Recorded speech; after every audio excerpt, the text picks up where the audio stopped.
Assalamualaikum warahmatullahi wabarakatuh. Nama saya Mas Nuril dari tingkat 1B dengan NIM P17324219051. Di sini saya akan memaparkan materi mengenai pemeriksaan diagnostik sederhana untuk menegakkan diagnosa. Yang pertama adalah pemeriksaan feses. Feses adalah sisa hasil pencernaan dan absorpsi makanan yang dikeluarkan lewat anus dari saluran cerna. Jumlah normal produksi adalah 100-200 gram per hari.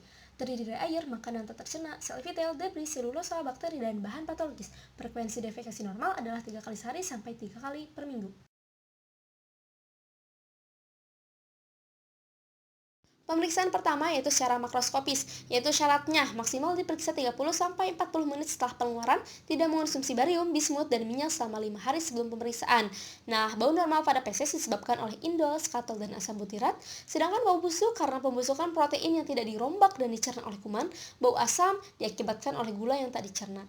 Ada juga warna pada feses, yaitu normalnya kuning kecoklatan. Kalau warna hijau, itu biasanya mengandung banyak klorofil, warna kelabu tidak adanya urobilinogen. Sedangkan pada warna merah muda adanya pendarahan distal seperti pada hemoroid, warna coklat adanya pendarahan proksimal, warna coklat tua adanya urobilin berlebih seperti pada anemia hemolitik, dan yang terakhir warna hitam diakibatkan mengonsumsi obat-obatan atau zat yang mengandung zat besi. Pemeriksaan parasit untuk menilai adanya cacing tambang, gelang, kremi, serta cambuk. Ada juga pemeriksaan konsistensi untuk menilai feses, normalnya lunak dan berbentuk. Pada keadaan diare, biasanya cenderung lunak dan cair, keadaan konstipasi lebih ke cenderung keras. Ada juga pemeriksaan lendir, normalnya itu sedikit lendir. Pada kasus disentri, biasanya lendir tanpa tinja. Lendir transparan menempel pada luar feses itu dialami oleh yang mengalami spastik holistik dan ansietas. Tinja disertai lendir bercampur darah menandakan peradangan rektal anal.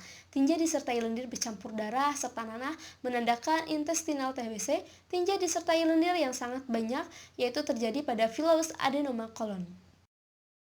Selanjutnya pemeriksaan mikroskopik untuk melihat adanya protozoa, leukosit, eritrosit, epitel, telur cacing, kristal, dan jamur pada feses. Selanjutnya pemeriksaan secara kimia terdapat 4. Yang pertama darah samar, urobilin, urobilinogen, bilirubin. Yang pertama darah samar yaitu normalnya kehilangan darah 0,2 sampai 2 ml per hari. Caranya dengan cara membuat emulsi tinja 10 ml, panaskan sampai mendidih lalu saring. Di tabung lain masukkan benzinin serta 3 ml asam asetat glasial lalu dikocok. Masukkan 2 ml filtrat tinja, tambahkan hidrogen peroksida 3%, 1 ml, lalu campur, baca hasilnya, sesuaikan. Pemeriksaan cairan vagina. Fluor albus adalah cairan yang dikeluarkan dari vagina kecuali darah. Normalnya bening, keputih-putihan, tidak berbau, serta tidak menimbulkan keluhan. Pemeriksaan cairan vagina untuk bakteri Poconicis, teknik preparat basah, yaitu meneteskan setengah tetes cairan NaCl 0,9% pada sekret vagina di atas objek gelas, kemudian ditutupi koper slip. Pemeriksaan dilakukan dengan mikroskop 400 kali untuk melihat sel. Berdasarkan pewarnaan, derajat 1 normalnya dinominasi Lactobacillus, derajat kedua Lactobacillus berkurang, derajat ketiga Lactobacillus tidak ada. Untuk derajat 2 dan derajat 3 ditemukannya Gardnerella vaginalis dan bakteri anaerob lainnya. Di sini ada beberapa jenis pemeriksaan preparat basah. Yang pertama ada whiff test, yaitu dengan menambah koh 10-20%. Yang kedua ada tes lakmus pH. pH vagina normal yaitu 3,8 sampai 4,2. Selanjutnya ada pemeriksaan kultur vagina. Diperlukan waktu 2-7 hari untuk mendeteksinya. Bisa juga digunakan untuk diagnosa trichomoniasis. Ada juga uji H2O untuk memeriksa trichomoniasis serta vaginitis desquamative. Biasanya ditandai dengan adanya busa ketika terinfeksi hal tersebut.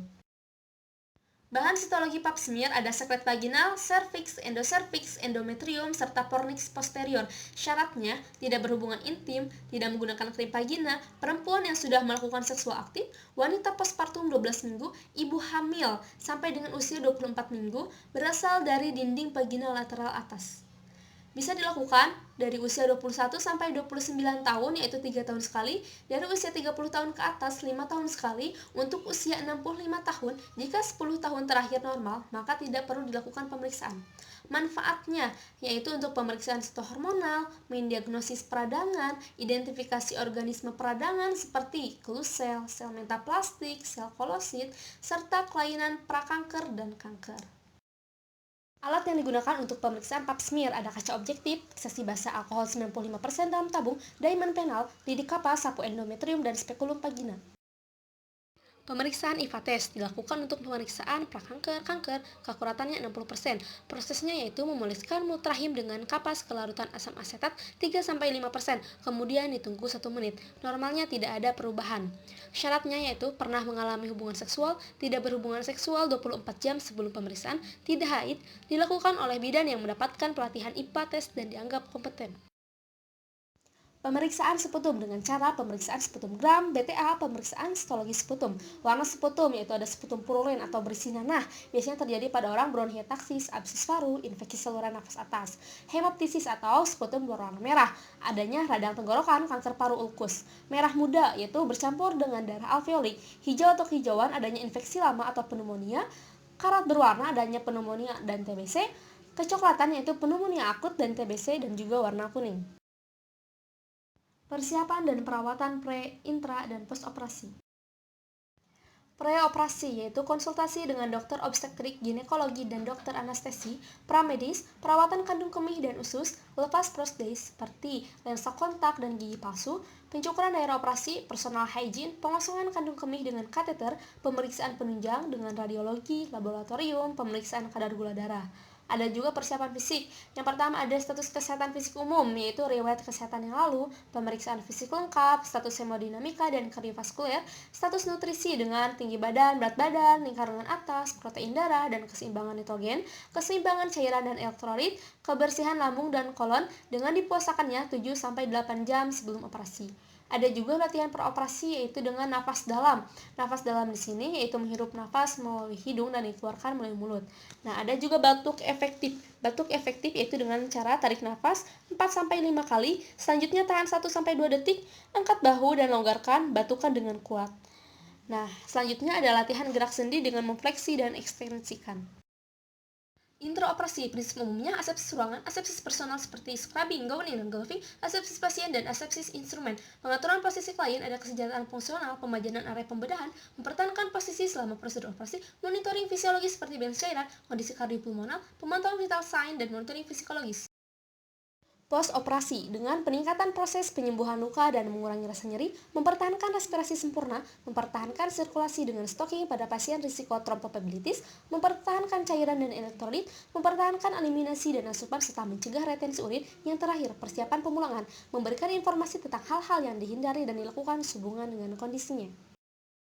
Berikut ini sumber-sumber yang saya kutip.